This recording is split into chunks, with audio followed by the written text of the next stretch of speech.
Waldhabdee maatii gidduutti uumameen haati warraa aartistii Caalaa Bultumee ijoollee ishee maratti nagaa dhaammattee jireenya biyya lafaatiifis abdii kutattee haga kanattan abdii koo kutadhaa jettee fuula sooshaal miidiyaa ishee irratti erga maxxansitee booddee turtii saa'itii 3 booda maatii isheetiin barbaadamtee argamte. Rakkoon isaan gidduutti uumames rakkoo maatii yoo ta'u, rakkoo kana keessatti namoonni baay'een fuula sooshaal miidiyaa irratti wantoota baay'ee barreessaa jiru. Kaawwan isaanii Caalaan yoo sirratti dubara biraa jaallate ati ijoollee keetiif jiraachuu qabda, waan kanaaf harka kee kennuu hin qabdu jedhanii ishee jajjabeessu. Namoonni baay'een akka dubbachaa jiranitti garuu Caalaan addunyaa kanaan duraa keessaa ba'eera. Kana booddee maal sitti balleessennaan of fannista, maal sitti balleessennaan ijoollee keetti nagaa dhaammatta, ijoollee keetiif yoo jiraatte gaariidha jedhanii hedduun isaanii koomentii hedduu barreessaa turanii. Erga mana isheetii baatees silkiin ishee kan hin hojjenne, intarneetiin martinuu isheerra akka dhaabbate, akkasuma GPS'dhaan barbaadanii akka ishee argantu dubbatamaa jira. Saayitii 10tti naannoo mana isheetiitii erga fagaattee booddee lubbuu ishee of dhabamsiisuuf yaalii bakka isheen gochaa jirtutti maatiif firoottan ishee namoonni isheetti dhiyaatanii ishee barbaadanii arguun dhaga'ame. Akka namoonni hedduun jedhaa jiranitti Caalaa Bultumee amala isaa geddarateera namooti jedhan, kaawwan isaanii immoo amala isaa hin geddaranne, amalli isaa ittuma jira jedhu. Kaawwan isaanii akkamittiin waan kana gidduutti rakkoo maaltu ishee mudateennaan maatii ishee gattee deemte jedhanii hedduun namoota dubbachaa jiru. Namoonni hedduun akka dubbatanitti garuu irratti ciitii godhee dubartii kan biraa irratti jaallate nama biraa wajjin maqaa isaa sababa dhageessee fi jireenya isheetiif abdii kutattee mana ishee dhiistee baqatte jedhu. Kaawwan isaanii immoo wal dhabdeen yeroo dheeraa gidduu isaanii jira. Nama nagaa qabu fakkaatu malee gidduu isaaniitti takkaa nagaan bu'ee hin beeku jedhanii namoonni hedduun dubbatu. Kaawwan isaanii immoo kun maqa balleessiidha malee Caalaan haadha manaasaa hedduu jaallata, hedduu amana, hojii ishee irrattis dubartii cimtuu sababa taateef baay'ee ishee kabaja jedhanii dubbatu. Kaawwan isaanii akka jedhanitti aartistoonni keenya jaalala hin beekanii, Andu'aalem Goosaa dabalatee aartistoonni hedduun haadha warraa isaaniitti taphachuudhaan yookaan kabaja isheef kennuu dhiisuudhaan lubbuun dubartoota baay'ee darbaa jiraachuutu dhaga'amaa jira. Kanumaan kan wal qabatu haati warraa Caalaa Bultumee saayitii 3f erga baddee booda barbaacha dhaabbileen mootummaa fi qaamoleen garaagaraa godhaniini argamtee gara maatii isheetti deebi'u, akkasuma gara mana isheetitti galtee argamuun dhaga'ame. Kaawwan isaanii immoo akka jechaa jiranitti kun ajandaa tokko jedhee qindaa'edha malee akkasittiin lafaa kaatee nama of fannisu miti, nama lubbuu ishee balleessuudhaafis makiinaa fudhattee manaa baatu miti jedhanii namoonni baay'een isaanii dubbachaa jiru. Isheen dubartii cimtuudha, dubartii murtoo akkasii murteeffattu mitis namoonni hedduun jedhanii dubbachaa jiru. Akka shakkii namoota tokko irraa argaa jirrutti garuu haati warraa aartistii Caalaa Bultumee Caalaa wajjin wal dhabdee dhuunfaa irraan kan ka'e akka mana ishee gadhiistee baate, akkasuma Caalaa wajjin wal dhabdee yeroo dheeraa akka qabanii fi waliin illee dubbachaa akka hin jirre rakkoo kana keessaas bahuudhaaf murtee kana murteeffatte jedhu. Kaawwan isaanii gara biyya alaa imaluuf jetti maatii ishee gattee rakkinni waan itti ulfaatee fi innis ajajamuu waan didee fi akka haadha manaa isaatiitti ishee ilaaluu waan didee fi rakkoo xiqqoo gidduu isaaniitti uumameef araarri bu'uu waan dadhabeef maatii isheerraa fagaachuu filatte kan jedhan namoonni hedduun isaanii ni jiru. Garuu amma haati warraa aartistii Caalaa Bultumee magaalaa Finfinnee keessatti galgala kana baddee saayitii 3 booddee barbaadamtee akka argamtee fi amma gara maatiitti deebitee akka jirtu odeeffanne. Odeeffannoo Adaamaa Deeleerraa isin bira gaaru irratti yaada gaaffii yoo qabaattan nuuf barreessaan dhaamsa keenya.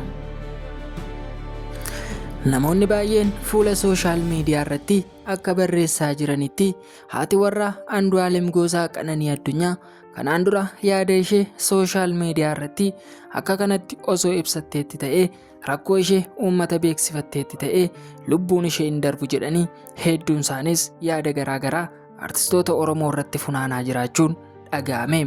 Kan Caalaa Bultumee akkasuma Andu'aalem Goosaa fi artistoota hedduutu wanti isaan mana isaaniitti raawwatan adda ba'e malee artistooti keenya hedduun isaanii haadha warraa isaanii hin kabajanii jaalala hin qabanii fi kabajni isaan itti agarsiisan kabaja haadha manummaa osoo hin taane obbolaa dubaraa isaan booddeetiifuu kabaja amma kanaa oliitu mala.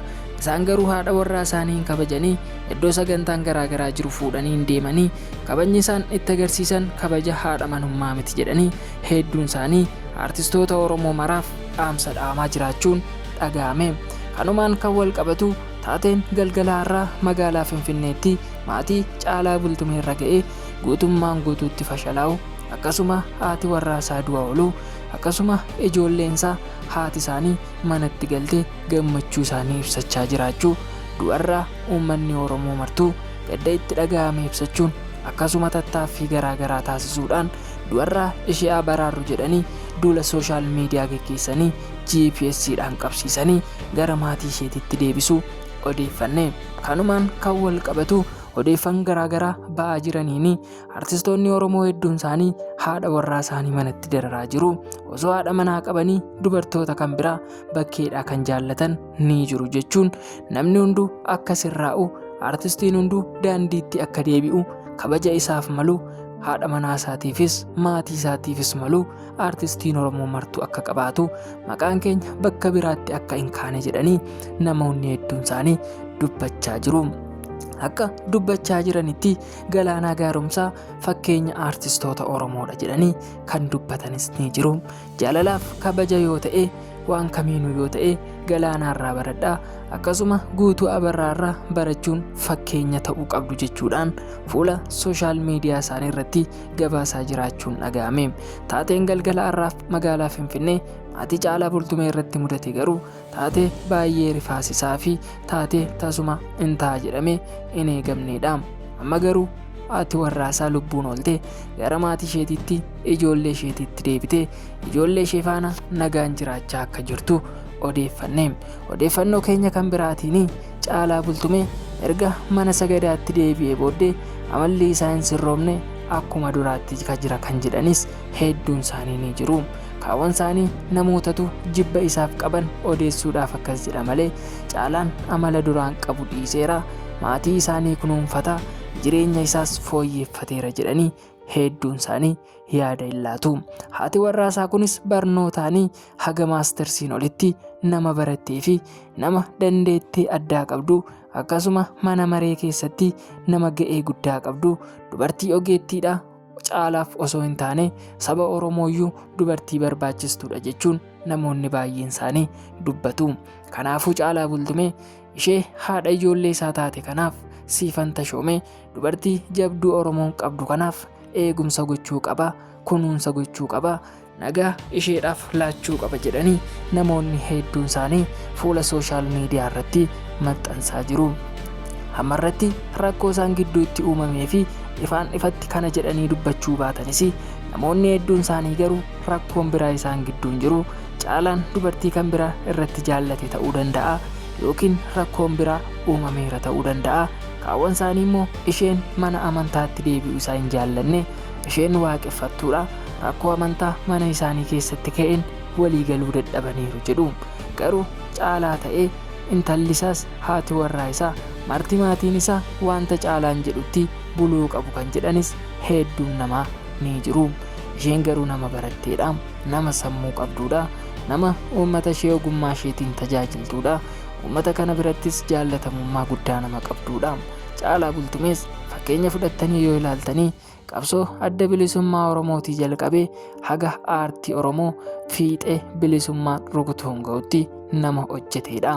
Namni kun nama saba Oromoo biratti jaallatamummaaf kabaja guddaa qabu yoo ta'u, taateen har'a ta'ee maatiifis ta'ee maqaa isaatiif waan hin tolleedha. Namoonni itti dhiyoo jirtan akka gorsitan, tasgabbii yaada akka laattanii fi akkasuma maatiin isaanii nagaan akka jiraatanii fi walitti isaan fiduu akka qabdan, rakkoo isaan gidduutti uumame jaarsoliin biyyaa akka furuu fi sooshaal miidiyaa gubbaatti namoonni Caalaa Bultumeef yaada isaanii kennaa jiraachuun dhaga'ame.